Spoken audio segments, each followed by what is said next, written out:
Hello, Facebook world and YouTube world. We are going to be reading chapter 5 tonight, Prince Corin. We're going to find out about this Prince Corin. I hope you're having a great night. It looks like it's beautiful, so maybe I should try to get outside in a little bit. Convince my husband to go for a walk. It's actually not very hard to convince him. He likes being outside too. Last night we did chapter 4. I hope you were able to find the video. I pre-recorded it. That may happen occasionally. In chapter 4, Shasta gets picked up by the Narnians. They mistake him for somebody. Hey, it's live today. So Shasta gets picked up by the Narnians, and they mistake him for this boy named Corin. And then they take him back to the palace where they're visiting in Tashbaan. They're visiting from Narnia. And they give him this really nice couch, and they feed him lots of really nice food, and he's kind of in heaven, and he's kind of curious about who this Prince Corin is. But anyways, so the last thing we read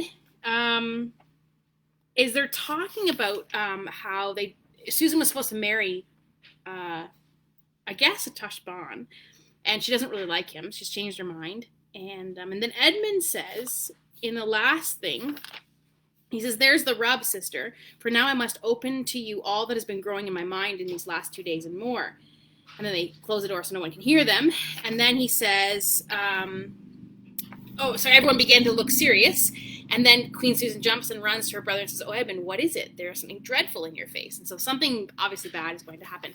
So chapter 5 is called Prince Corin. And we will probably find out who this Prince Corin is and a little bit about what Edmund is worried about. So, here we go. Chapter 5, Prince Corin. "My dear sister and very good lady," said King Edmund, "you must now show your courage, for I tell you plainly that we are in no small danger." "What is it, Edmund?" asked the queen. "It is this," said Edmund. "I do not think we shall find it easy to leave Tashbaan. While the prince had hoped that you would take him, we were honored guests. But by the lion's mane, I think as soon as he has your flat denial," my husband's cleaning up from dinner. Isn't he a great guy? Because I don't have time. "I think as soon as he has your flat denial, we shall be no better than prisoners." One of the dwarfs gave a low whistle. "I warned your majesties. I warned you," said Salopad the raven. "Easily in, but not easily out, as the lobster said in the lobster pot."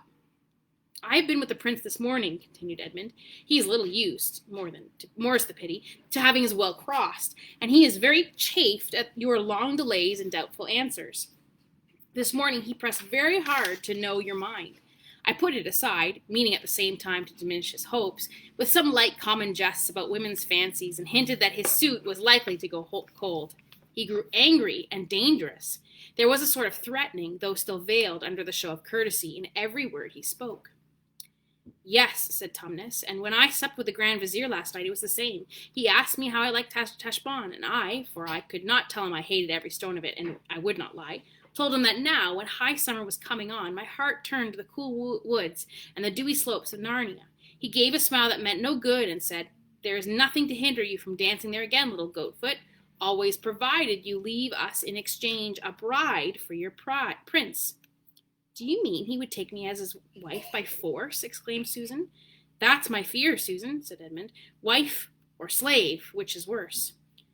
"But how can he? Does the Tisroc think our brother the High King would suffer such an outrage?" "Sire," said Peregrine to the king, "they would not be so mad. Do you think that there are no swords and spears in Narnia?" "Alas," said Edmund, "my guess is that the Tisroc has very small fear of Narnia. We are a little land, and little lands on the borders of a great empire were always hated to the lords of the great empire.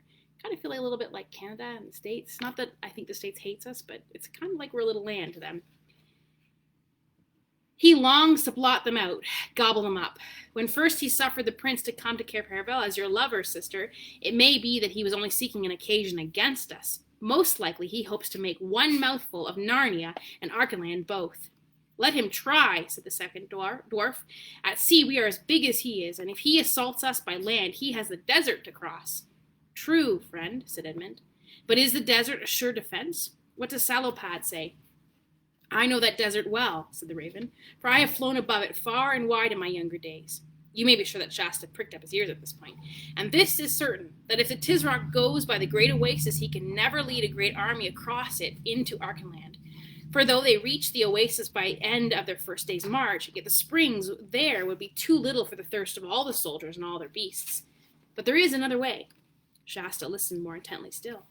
He would find that way, said the raven, must start from the tombs of the ancient kings and ride northwest, so that the double peak of Mount Pyre is always straight ahead of him. And so in a day's riding, or a little more, he shall come to the head of a stony valley, which is so narrow that a man might be within a furlong of it 1,000 times and never know it was there. And looking down in this valley, he would see neither grass nor water nor anything else good. But if he rides on down into it, he will come to a river and can ride by that water all the way into Archenland. And do the Colormans know of this western way? Asked the queen. Friends, said Edmund, what is that use of all this discourse? We are not asking whether Narnia or Colorman would win if war arose between them. We are asking how to save the honor of the queen and our own lives out of this devilish city. For though my brother Peter the High King defeated the Tisroc 12 times over, yet long before that day our throats would be cut, and the queen's grace would be the wife, or more likely the slave, of this prince. We have our weapons, king, said the first dwarf, and this is a reasonably defensible house. As to that, said the king, I do not doubt that every one of us would sell our lives dearly in the gate, and they would not come at the queen, but over our dead bodies. Yet we should be merely rats fighting in a trap when all's said. Very true, croaked the raven. These last stands in a house make good stories, but nothing ever came of them. After their first repulses, the enemy always sets the house on fire. I am the cause of all this, said Susan, bursting into tears. Oh, if only I had never left Cair Paravel.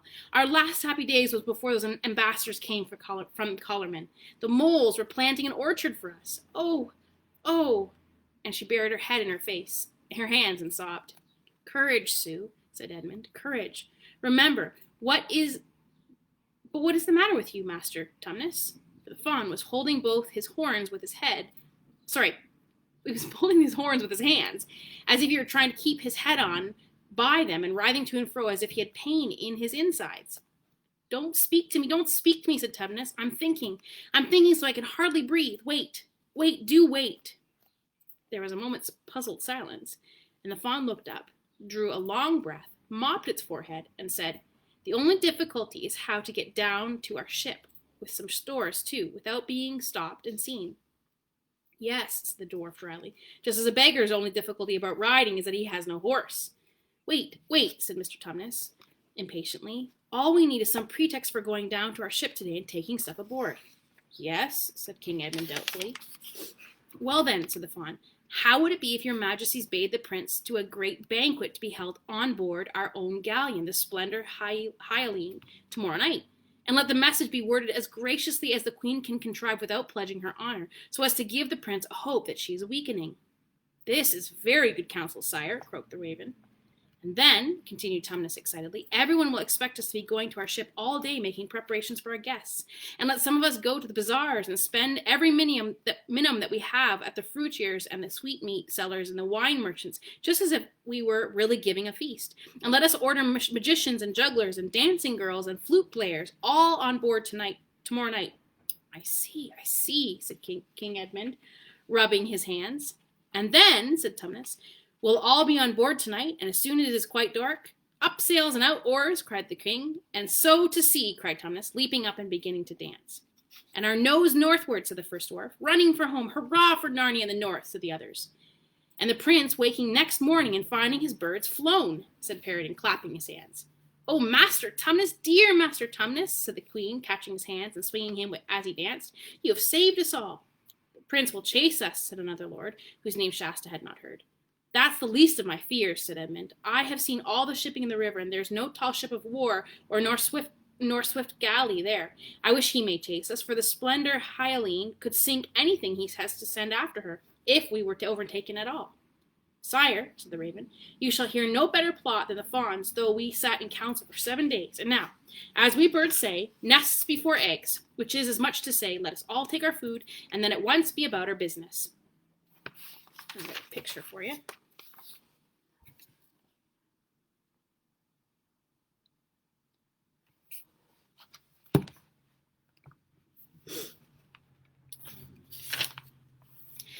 arose after this, and the doors were open, and the lords and the creatures stood aside for the king and the queen to go out first. Shasta wondered what he ought to do, but Mr. Tumnus said, "Lie there, your highness, and I will bring you up a little feast to yourself in a few moments. There is no need for you to move until we are all ready to embark." Shasta laid his head down again on the pillows, and soon he was alone in the room. This is perfectly dreadful, thought Shasta. It never came into his head to tell these Narnians the whole truth and ask for their help. Having been brought up by a hard, close-fisted man like Arshish, he had a fixed habit of never telling grown-ups anything if he couldn't help it. He thought they would always spoil or stop whatever you were trying to do. And he thought that even a Narnian king might be friendly to the two horses because they were talking beasts of Narnia. But he would hate Erebus because she was a Colormene, and either sell her for a slave or send her back to her father. As for himself, I simply daren't tell him I'm not Prince Corin now, thought Shasta. I've heard all their plans. If they knew I wasn't one of them, they'd never let me out of this house alive. They'd be afraid I'd betray them to the Tisrock. They'd kill me, and if the real Corin turns up, it'll all come out. And they will. He had, you see, no idea of how noble and freeborn people behave. What am I to do? What am I to do? He kept saying to himself. What? Hello, here comes that little goaty creature again. The fawn trotted in, half dancing, with a tray in its hands, which was nearly as large as itself. This he set on an inlaid table beside Shasta's sofa, and sat himself down on the carpeted floor with his goaty legs crossed.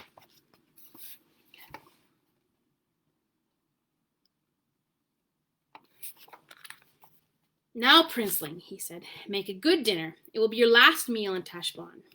It was a fine meal after the Colorman style. I don't know whether you would have liked it or not, but Shasta did. There were lobsters and salad and snipe stuffed with almonds and truffles, and a complicated dish made of chicken livers and rice and raisins and nuts, and there were cool melons and gooseberry fools and mulberry fools, and every kind of nice thing that can be made with ice. There was also a little flagon of a sort of wine that is called white, though it is really yellow. While Shasta was eating, the good little fawn, who thought he was still dazed with sunstroke, kept talking to him about the fine times he would have when they all got home, about his good old father, King Loon of Archenland, and the little castle where he lived on the southern slopes of the pass. And don't forget, said Mr. Tumnus, that you are promised your first suit of armor and your first war horse on your next birthday. And then your highness will begin to learn how to tilt and joust. And in a few years, if all goes well, King Peter has promised your royal father that he himself will make you knight at Cair Paravel. And in the meantime, there will be plenty of comings and goings between Narnia and Archenland across the neck of the mountains. And of course, you remember you have promised to come for a whole week to stay with me for the summer festival. And there'll be bonfires and all-night dances of fauns and dryads in the heart of the woods, and who knows, we might see Aslan himself. When the meal was over, the fawn told Shasta to stay quietly where he was. And it wouldn't do you any harm to have a little sleep, he added. I'll call you in plenty of time to get aboard. And then home, Narnia and the north. Shasta had so enjoyed his dinner and all the things Tumnus had been telling him that when he was left alone, his thoughts took a different turn. He only hoped now that the real Prince Corin would not turn up until it was too late and that he would be taken away to Narnia by ship. I'm afraid he did not at all think of what might happen to the real Corin when he was left behind in Tashbaan. He was a little worried about Erebus and Bree waiting for him at the tombs, but then he said to himself, well, how can I help it? And anyway, that Erebus thinks she's too good to go out without me, so she can jolly well go alone.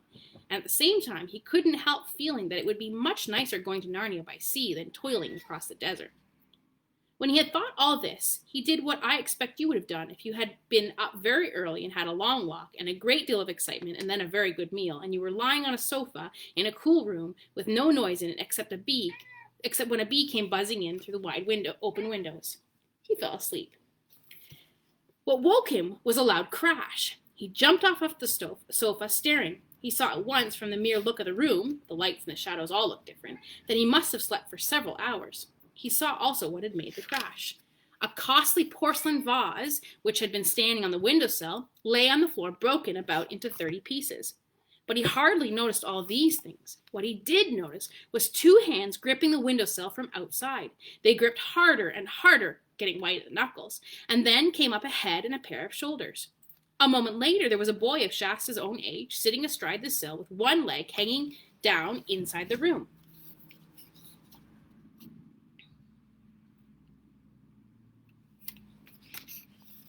Shasta had never seen his own face in a looking glass. Even if he had, he might not have realized that the other boy was, at ordinary times, almost exactly like himself. At that moment, this boy was not particularly like anyone, for he had the finest black eye you had ever seen, and a tooth missing, and his clothes, which must have been splendid ones when he put them on, were torn and dirty, and there was both blood and mud on his face. "Who are you?" said the boy in a whisper. "Are you Prince Corin?" said Shasta. "Yes, of course," said the others. "But who are you?" "I'm nobody in particular, I mean," said Shasta. "King Edmund caught me in the street and mistook me for you. I suppose we must look like one another. Can I get out the way you came in?" "Yes, if you're any good at climbing," said Corin. "But why are you in such a hurry? I say, we ought to be able to have some fun at this being mistaken for one another." No, said Shasta. "We must change places at once. It'll be simply frightful if Mr. Tumnus comes back and finds us both here. I had to pretend to be you, and you're starting tonight, secretly. And where were you all this time?" "A boy in the street made a beastly joke about Queen Susan," said Prince Corin, "so I knocked him down. He ran howling into the house, and his big brother came out, so I knocked the big brother down. Then they all followed me until we ran into 3 gold men with spears who were called the Watch. So I fought the Watch, and they knocked me down. It was getting dark by now.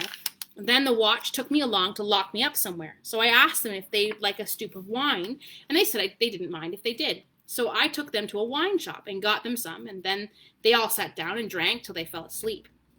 I thought it was time for me to be off. So I came out quietly, and then I found the first boy, the one who had started all the trouble, still hanging about. So I knocked him down again.